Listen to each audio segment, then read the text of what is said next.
যদিও এখন যুগটা হালকা প্লাস্টিকের যুগ, তা বলে কি এই প্লাস্টিক সারা জীবন দেবে সুখ? সাময়িক সুখের জন্য আমরা ছুটছি বিপদের দিকে। এইভাবে প্লাস্টিকের ব্যবহার করলে পৃথিবী থাকবে না টিকে।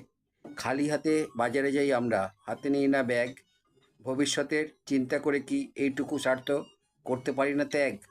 হালকাভাবে বাঁচতে গিয়ে আমরা নিচ্ছি অনেক ঝুঁকি। বিপজ্জনক জিনিসটির বিষাক্ত ছোবল দিচ্ছে চুপি চুপি। সরকারি তরফে মাঝে মাঝে নিচ্ছে উদ্যোগ।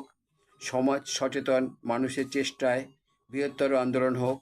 এখনও বুঝি সময় আছে প্রাণীকুল বাঁচানোর তরে। আরও বেশি দেরি করলে প্রকৃতি ধ্বংসলীলা দেবে শুরু করে।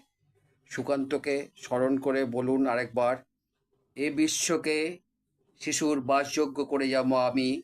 নবজাতকের কাছে এ আমার দৃঢ় অঙ্গীকার।